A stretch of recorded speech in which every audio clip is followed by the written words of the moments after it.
You're all building castles in the sky, dreaming of a better world.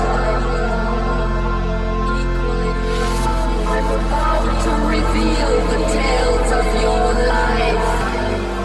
Equal in love, equal in love.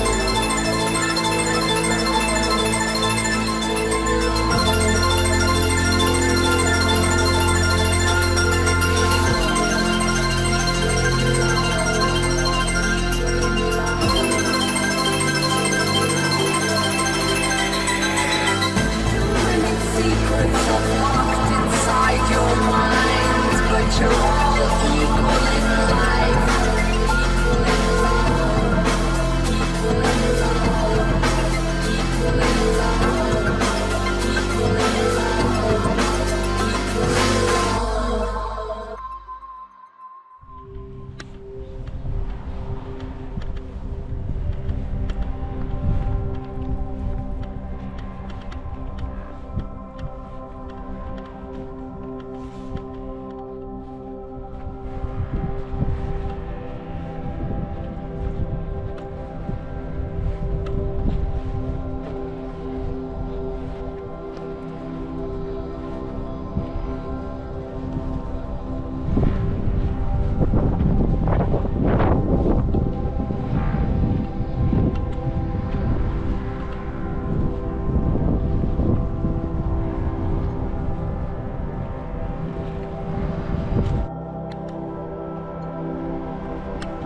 Hello from Formentera, dear friends. I'm Stanislav Isiji. I want to go to Ibiza Island because I want to see Pepe Rosselló, ex-owner of Space Ibiza, and I will show you everything.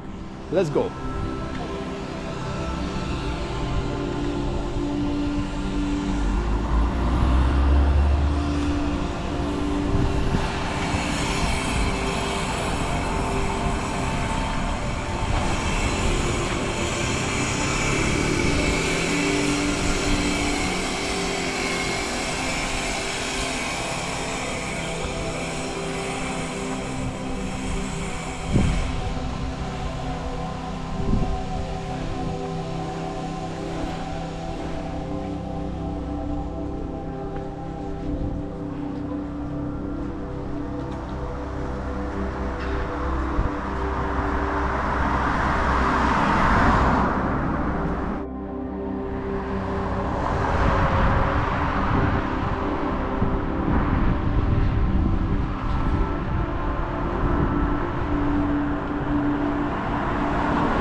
Oh yes, dear friends, I just came to Ibis Island and let's go walking.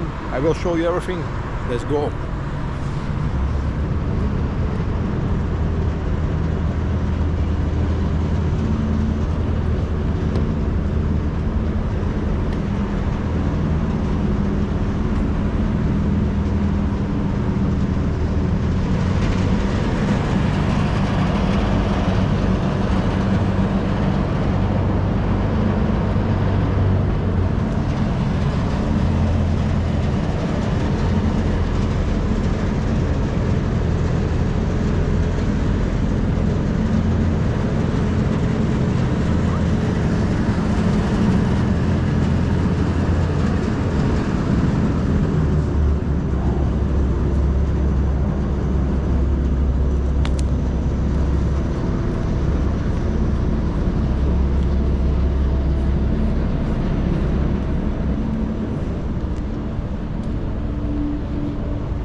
¿Qué tal? Me engaña muy bien. ¿Es de la calle, no? Sí.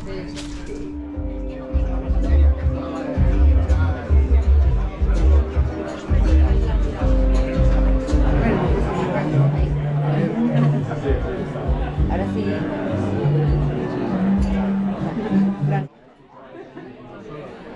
No, no. Ni uno ni otro. Gracias.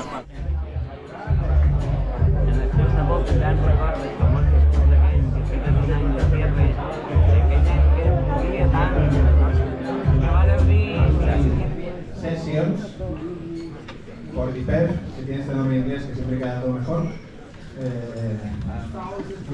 Y básicamente lo que hemos querido hacer con estas charlas es dar herramientas al colectivo de jockeys de la isla, pues para que se puedan inspirar y puedan avanzar en su carrera, ¿no? Y además para intentar demostrar o mostrar que esta profesión es cultura y es parte sobre todo de la cultura de esta isla, que sin la música en general, no electrónica, no se podría realizar realmente. Y para inaugurar estas charlas, ¿está cómodo, Pepe? Sí. Para inaugurar estas charlas, a los más pioneros no puede ser, pero en el mundo, no aquí. El primer club del 1963 en una isla perdida en el Mediterráneo. Estamos hablando de algo muy notorio. Frigoríos y evidentemente el PES, el club más galardonado de la historia de los clubes. Y para entrevistarlo, bueno, yo voy a estar por ahí molestando de vez en cuando, pero para entrevistarlo tenemos a un Moreno, que es otro pionero, en este caso de la radio musical de Madrid. Así que, nada, vamos a empezar. Bienvenido Pepe, gracias por venir. Y sobre todo, antes de nada, gracias por esa fuerza que tienes y que sigue teniendo.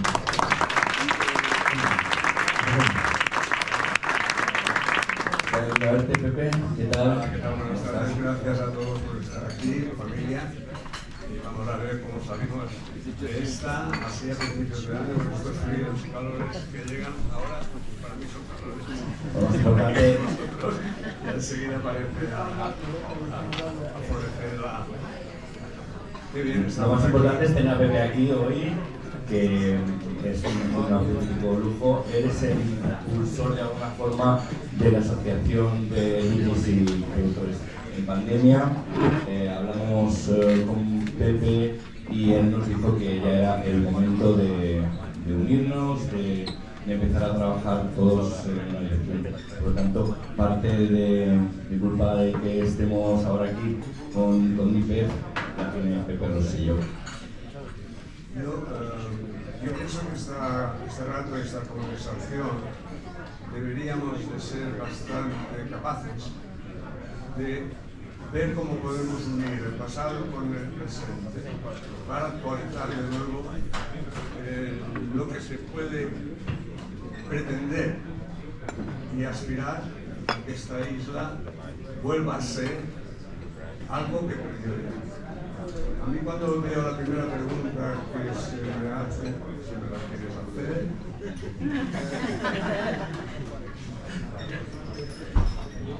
Pepe tiene el segundo artículo más leído en el diario de Ibiza. Quiero decir que cada vez que habla Suelpan y la gente lo tiene muy en cuenta. Y es un artículo que habla sobre la Ibiza y el lujo, la isla y el lujo, cómo ha cambiado y cómo estamos generando esto tanto para mí como para Martín, lo que está generando en la isla.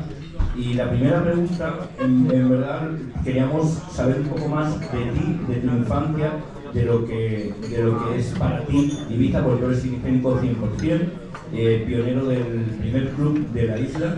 Y la pregunta es bien sencilla: ¿qué es para ti, Pepe, Ibiza? Hoy para mí, o sea, Ibiza, lo que ha sido cuando yo era joven, es el lugar donde yo pertenezco por cultura, por tradición, por familia. Y después, cuando somos estudiantes, nos vamos fuera y siempre es volver a Itaca. Cuando estamos de vacaciones, volvemos a Itaca. Ibiza, nuestra isla, nuestro mundo, nuestro cielo, nuestra familia, nuestros árboles, las playas, las cosas. Entonces, el volver a Itaca eran las vacaciones que te esperaban en diciembre o Semana Santa o sobre todo en verano. Entonces, este alejamiento producía una ansia en todos nosotros, que el volver a Ibiza era como volver al paraíso que nos espera siempre a la vuelta. Naturalmente Ibiza es volver a la casa madre, por decirlo de alguna forma, ¿no? Entonces, dicho de esta manera, parece como si todos tuviéramos una vida especial por el hecho de pertenecer a Ibiza. Pues sí. Y esto se ha acuñado en nuestra identidad. Tanto es verdad que poco a poco hemos sabido realizar cosas en Ibiza de una forma o de otra, que cuando llegas por el mundo, y con quien sea y donde sea, y sale la cosa, ¿tú de dónde eres? Soy de Ibiza. Ah, es un impacto. Solo el hecho de decir soy de Ibiza es un impacto que causa inmediatamente curiosidad. ¿Quién eres? ¿De dónde vienes? ¿Qué haces? ¿Dónde has estado? ¿Qué has hecho? Entonces ya se desata la aventura. En el mismo momento que sueltas Ibiza, sale la aventura al momento. Esto es la esencia de lo que significa Ibiza respecto al impacto que produce, porque aquí han ocurrido cosas muy importantes, se ha creado una civilización digamos, muy novedosa respecto a la época que Ibiza despertó al mundo, y entonces esta palabra es mágica. Entonces, tanto es verdad, por ejemplo, yo recuerdo que cuando se les ocurrió, también tendremos que hablar de los políticos, naturalmente, y bien si se puede, pero se les ocurrió titular el aeropuerto de Eivissa, en catalán. Eso ocurrió, que la gente venía aquí y dice, no, esto no es Ibiza. Entonces ya causó un problema en aquel momento. Quiero decir con esto de que Ibiza es como un sello, punto. Y este sello identifica a las personas, identifica las aventuras. Allí encontré yo a mi novia, el primer día que nos dieron el stage del primer galardón en Londres, me tocó en la mesa un inglés que recibió el primer premio. Es el año 2001, es el primer año que usted recibe el primer premio como el mejor club del mundo. Y estábamos en una mesa y había un señor que había dibujado juegos juveniles para niños y recibió el primer premio. Y entonces pues lo celebró y dijo, esto es una mesa de ganadores y tal. Entonces pues al final cuando dieron los premios a nosotros nos nombraron por primera vez del Music Award de Londres, el primer premio como la mejor discoteca del mundo. Entonces este señor ya había tomado sus whiskies y me preguntó si yo en Ibiza había visto a Mary, que había venido a Ibiza de vacaciones y que no la vio nunca más, que si yo la había visto por aquí. Digo, hombre, Ibiza es un sitio que hay muchos lugares para estar, ¿no?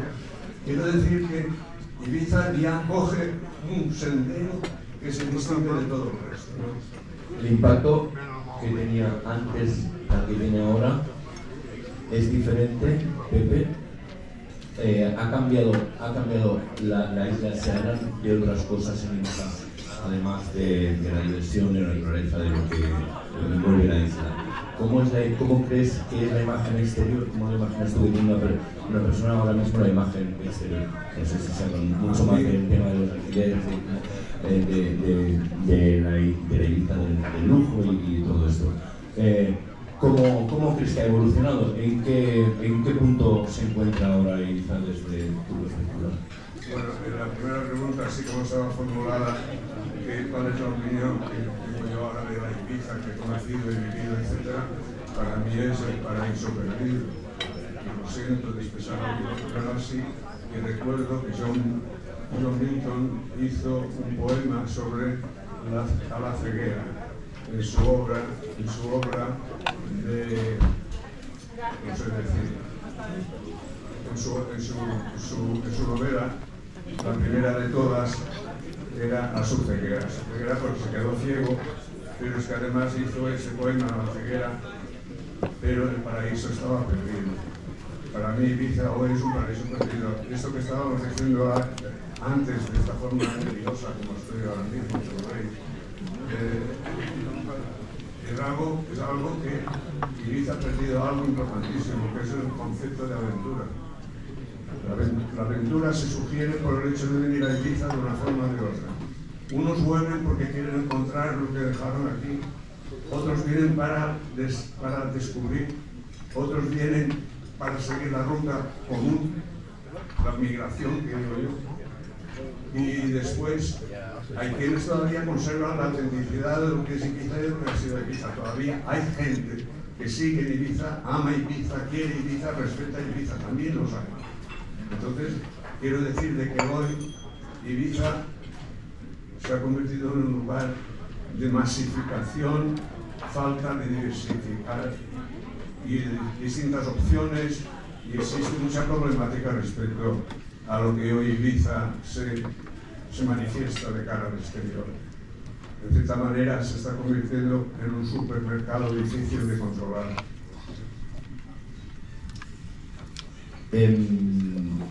Pepe, si estuvieses ahora mismo al frente de un club, tal y como funciona la industria ahora, los cachés, cuánta gente hay detrás de un DJ y todo lo que envuelve la industria, ¿tú lo aceptarías esto o crees que se nos hay un poco de madre?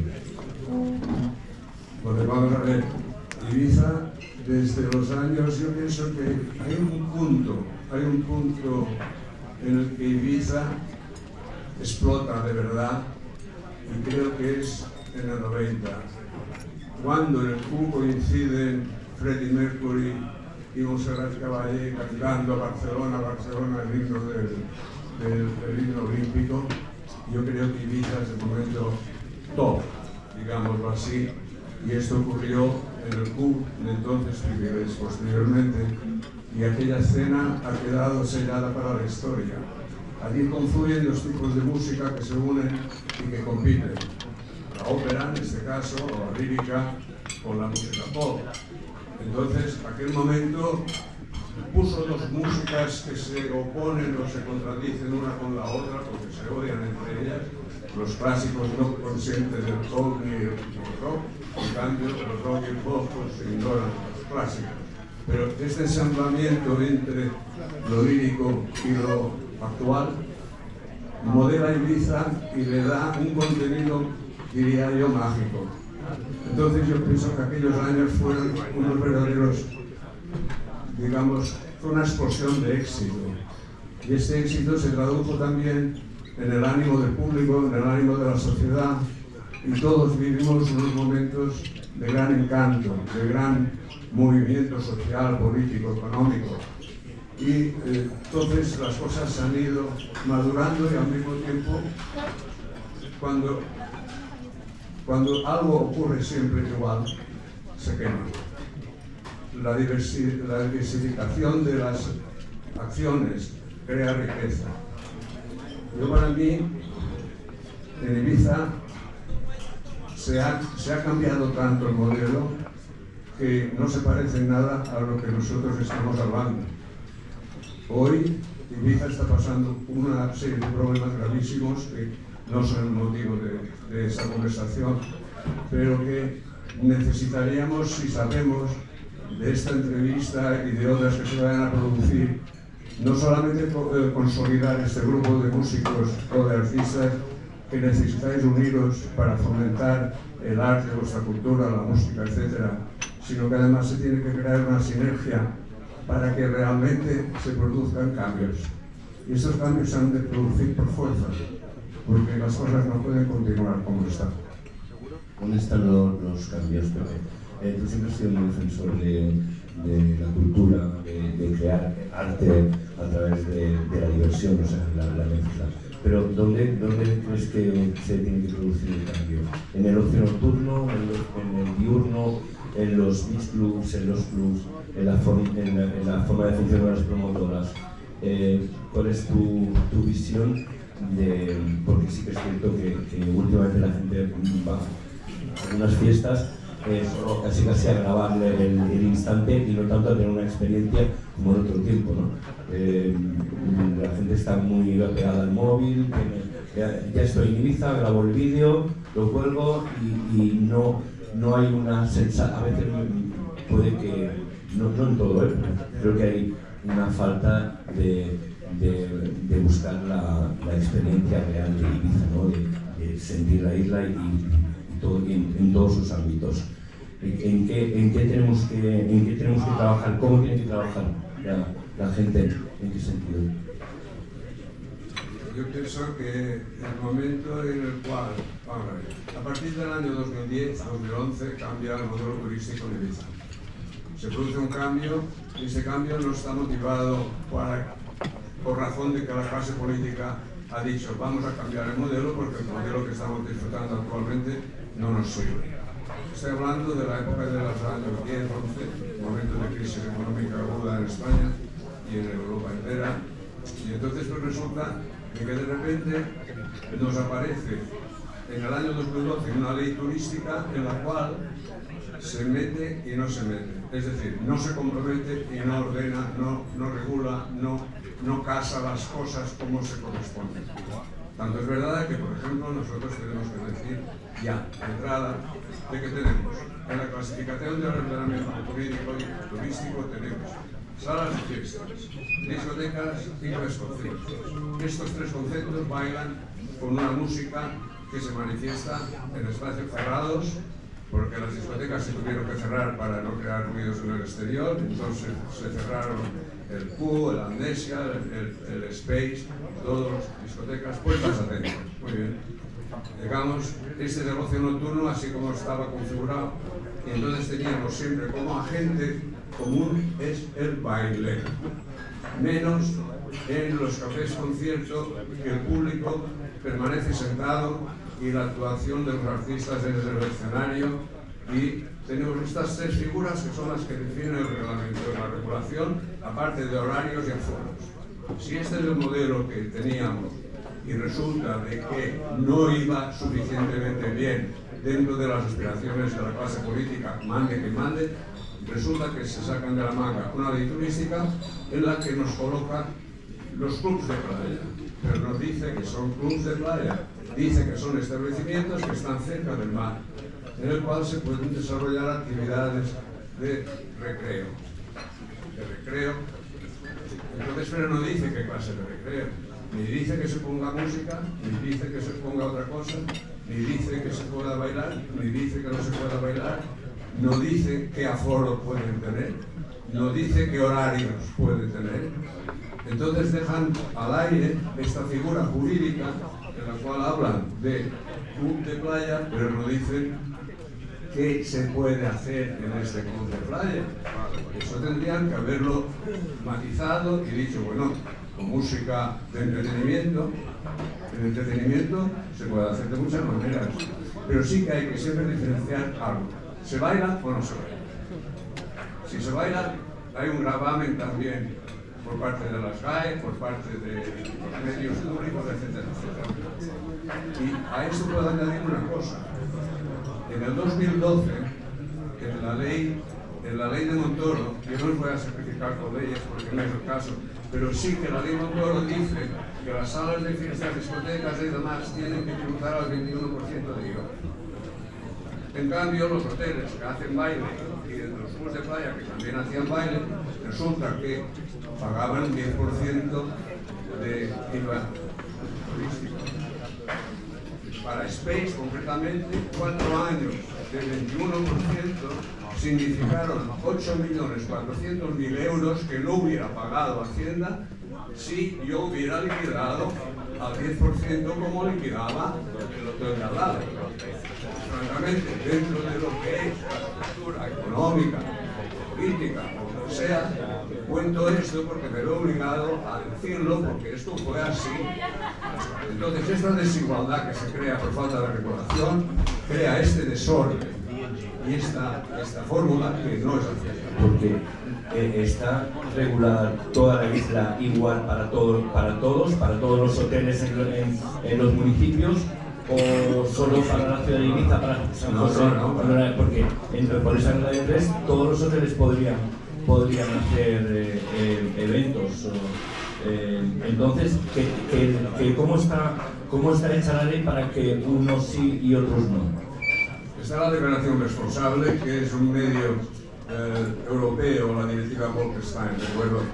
Que fijó que para pequeños negocios y pequeñas actividades, para no retrasar las actividades administrativas de los ayuntamientos, etc., una declaración responsable era suficiente para poder empezar a trabajar en un negocio siempre y cuando se cumplieran con las mismas condiciones de la actividad que pensaba realizarse. Es decir, si yo si monto un bar y cumplo con la normativa de bar, bastaría una declaración responsable con su correspondiente proyecto para poder empezar sin licencia. Este es el objetivo de la declaración responsable.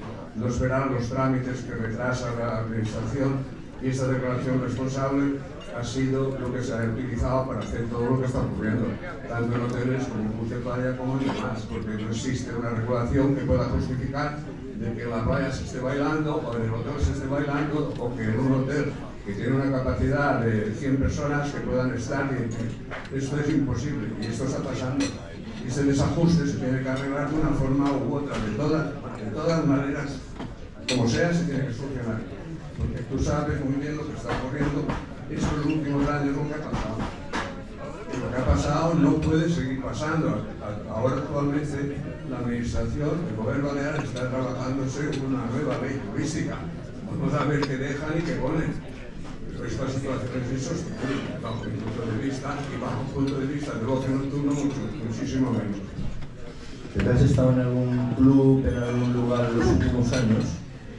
¿Has visto o has indagado cómo está el tema de los clubs y también de los DJs, como un conocedor y creador de algunas de las figuras más importantes de la industria que todos conocemos, ¿no? Que han pasado por Space, que era como una plataforma que conseguía amplificar al artista muchísimo.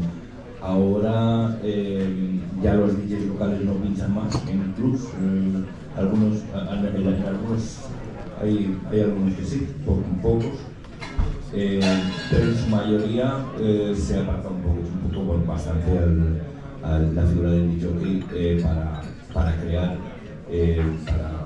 para poder descubrir nuevos artistas. Entonces traemos de fuera todo, ¿no? Ahora, ¿qué ha pasado con esa fuerza que tenía Ibiza para que un artista tuviera que pasar por la isla para que tuviera el circuito internacional? ¿Sigue pasando esto? ¿Tú crees que sigue siendo...? Hablando de los artistas ibicencos, creo que aquí hay un gran desorden, y aquí también, no os preocupéis, ya veremos a ver si pero lo que decimos se puede probar, porque aquí traemos documentación disponible para todos vosotros que podáis consultar cualquier cosa de las que digo, para que podáis decir, no se inventaba lo que estaba diciendo. Lo puedo decir mejor o peor, pero soy fiel a la verdad. Voy a contar de que, por ejemplo, cuando se abrió el estudio 54 en Nueva York, al año siguiente se abrieron más de 5.000 discotecas en Estados Unidos. Imaginaos el éxito que supuso aquella... Era todo una infracción permanente. Si llevabas calcetines blancos, que eso también pasó en España, que había locales que se querían hacer prepotentes y si ibas con los calcetines blancos no te dejaban entrar. Y era un detalle que decía, bueno, se va a comer, vamos a ver qué tal lo fuera. Porque una de las cosas que ocurría en el estudio 54 es que había en la puerta una serie de personas que iban seleccionando al público y eran muy inteligentes, en cierta manera, porque lo que estaban es juntando la diversidad del público. Juntaban a un tío vestido de bombero, o era bombero de verdad, con una chica frágil, digo, por ejemplo. Iban mezclando los personajes y al final reunían un grupo de gente que se ponían juntos y creaban un ambiente tan fantástico y majestuoso, mezclando lo real con lo imaginario. Allí estaba Elizabeth Taylor, allí estaba claro. Bueno, no lo digo, pero...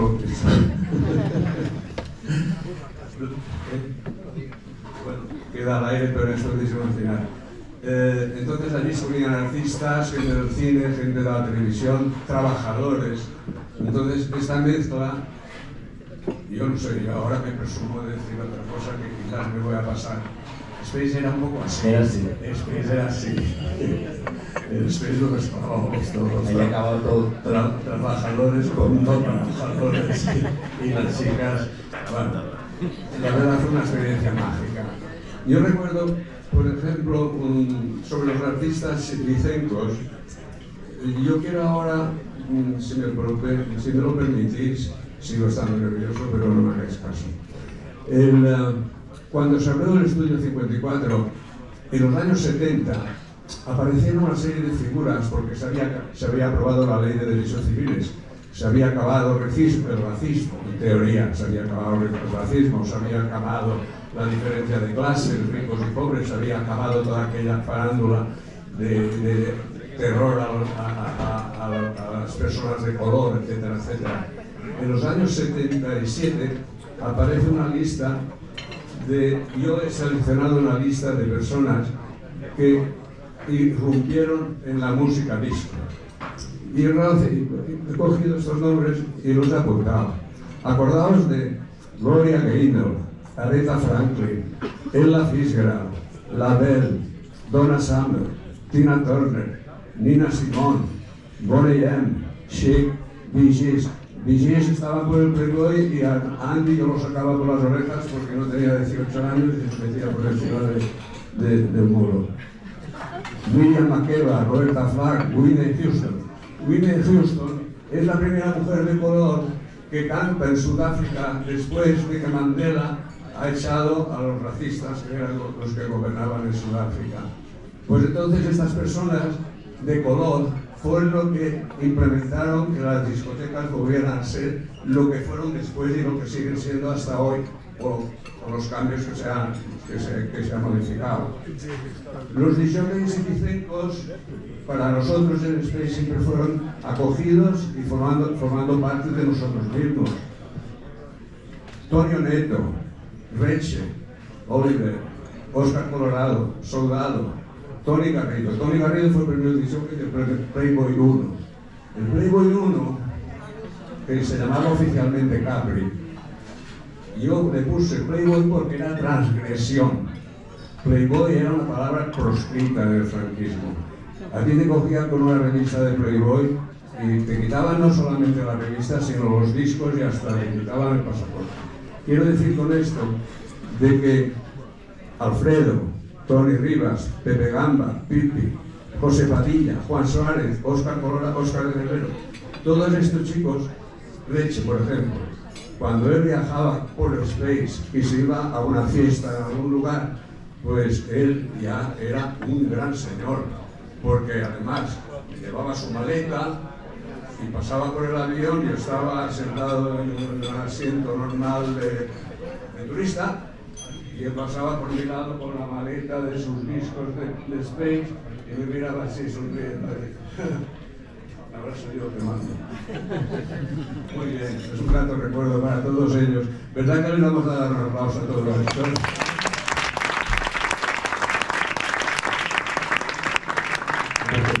La música al principio la comprabas tú, ibais fuera a Londres, se compraba, de ahí viene la calidad de música diferente que sonaba en Ibiza, porque se compraba los discos de importación que tuviste algún problema y todo, ¿no? Efectivamente, cuando estábamos en el Playboy en San Antonio, fue el primer local que yo conozco de España en el cual se alternó música disco con ejecución humana, los grupos musicales. Estoy hablando de Black is Black de la época, estoy hablando de Lorenzo Santamaría, estoy hablando de Fusion, estoy hablando de estos grandes grupos musicales que llegaron por primera vez. Después vino Los Canarios también en San Antonio. Entonces la música de los conjuntos musicales se alternaba con música disco. Entonces, ¿qué es lo que pasó? Estaba prohibida la importación de discos del exterior. La música estaba prohibida del exterior. Entonces, yo recuerdo haber hecho una estancia al ministro de Comercio que se llamaba Ullastres, a ver si me daba la licencia para importar discos, denegada. Pero entonces vino la Guardia Civil una noche con un inspector de Hacienda, se metieron en la discoteca y levantaron un acta, que la tengo aquí, 400 y pico de discos, de no sé cuántas revoluciones, más de 400 discos se llevaron aquella noche, nos quedamos sin música. Y entonces, bueno, pero lo bueno no es esto. Lo bueno es que nos dejan sin música porque te preguntan por la factura. No tienes factura porque no tienes ningún permiso de importación. Entonces se llevan los discos, nos levantan un acta, ponen una multa y al final de temporada Hacienda solía subastar motos, coches, motores de canoas que habían cogido sin documentación, y Hacienda liquidaba lo que había recogido y embargado durante la temporada, incluso bicicletas.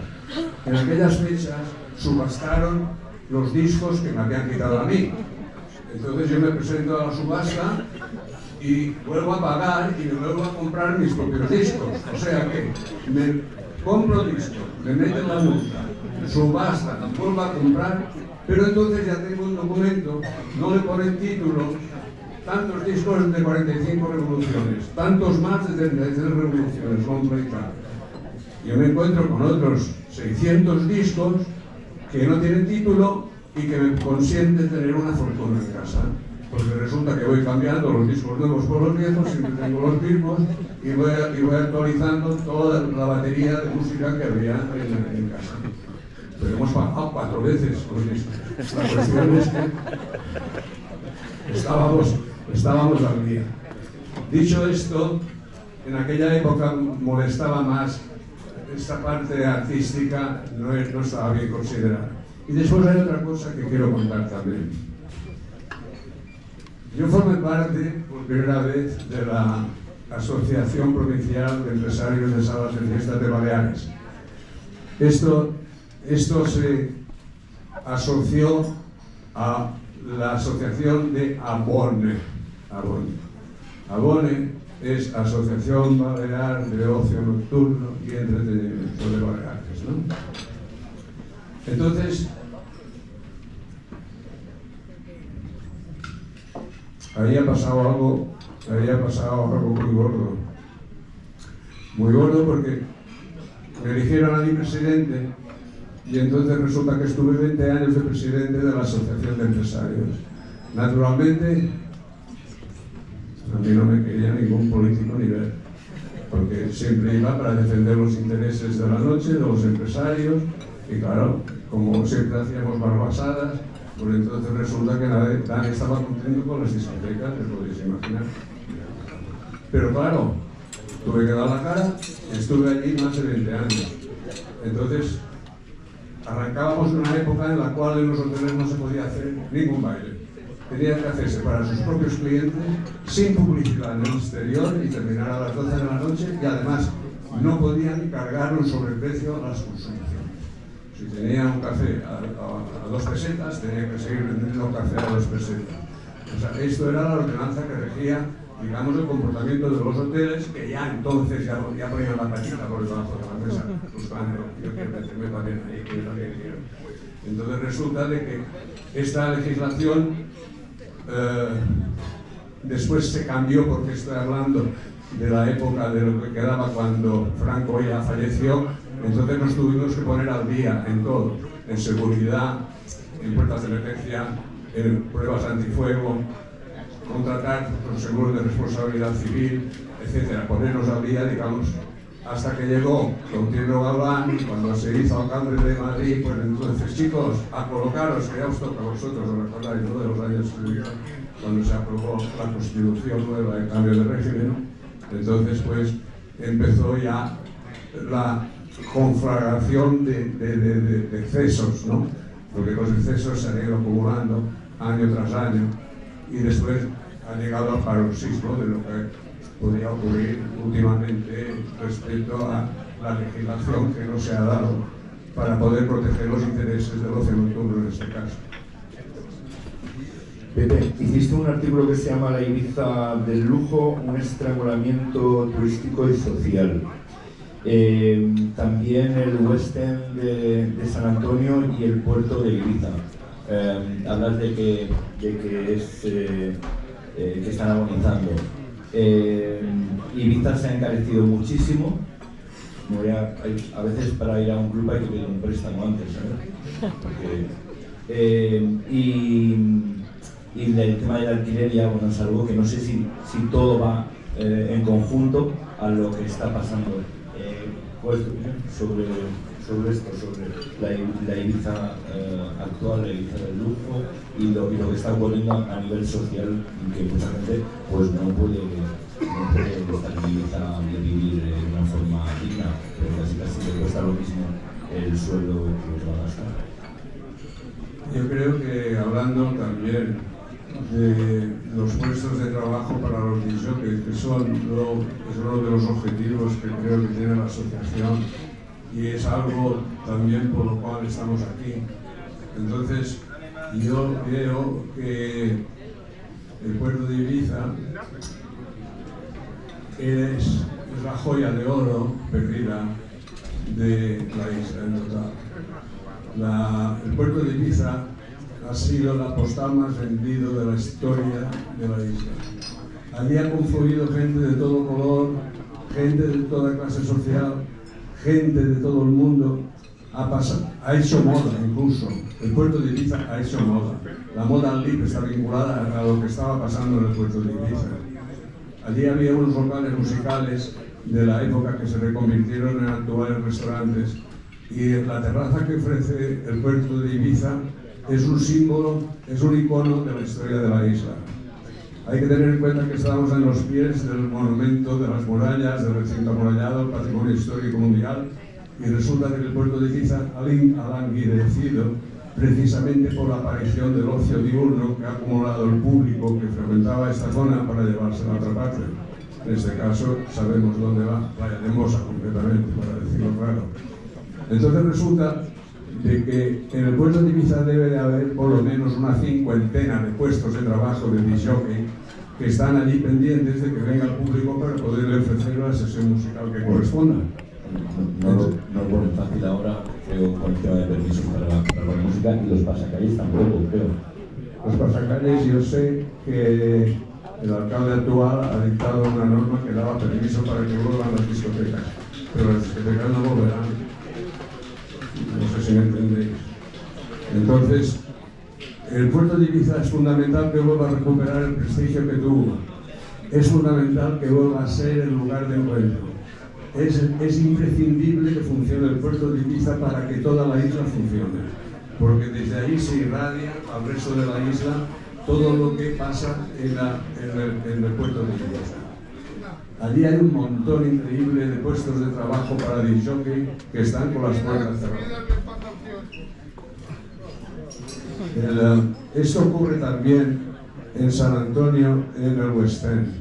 En el West End hay una ZPA, en la cual castiga a los locales de que no puedan abrir las puertas por culpa de turismo de excesos. Cuando hablamos de turismo de excesos estamos hablando también de turismo de lujo, claro. Entonces el turismo de lujo ha sido excluido del concepto del turismo de excesos y resulta de que este castigo al cual se somete por un lugar al puerto de Ibiza, por otra parte a San Antonio, entonces resulta de que en San Antonio existe otra 30 o 50 de permisos de música con licencias bien dadas y bien otorgadas, cumpliendo la ley. Hablo de licencias, no hablo de declaraciones responsables. Las declaraciones responsables las dejo para los que están actuando libremente sin regulación. Estas licencias a las cuales me refiero son licencias de permiso de música. Estos permisos de música no están utilizados.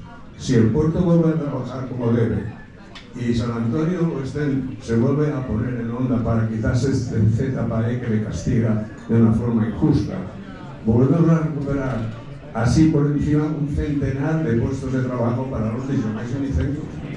Y yo creo que por ahí es por donde hay que ir para forzar al político o los políticos de turno para que realmente esto pueda ocurrir.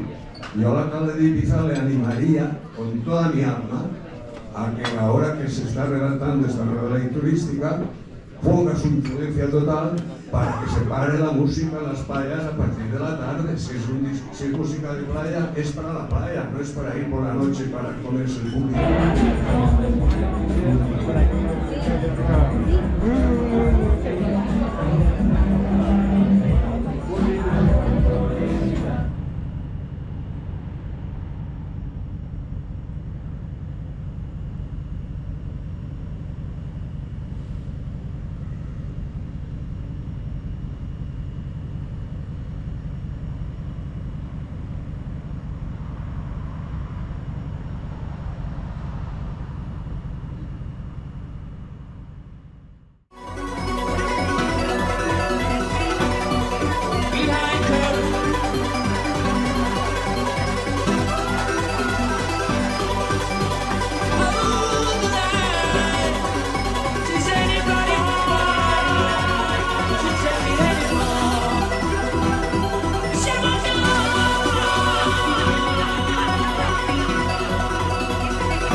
Это какой-то... Все просто не помещаются у меня в камеру. В общем, кстати, ой, свет.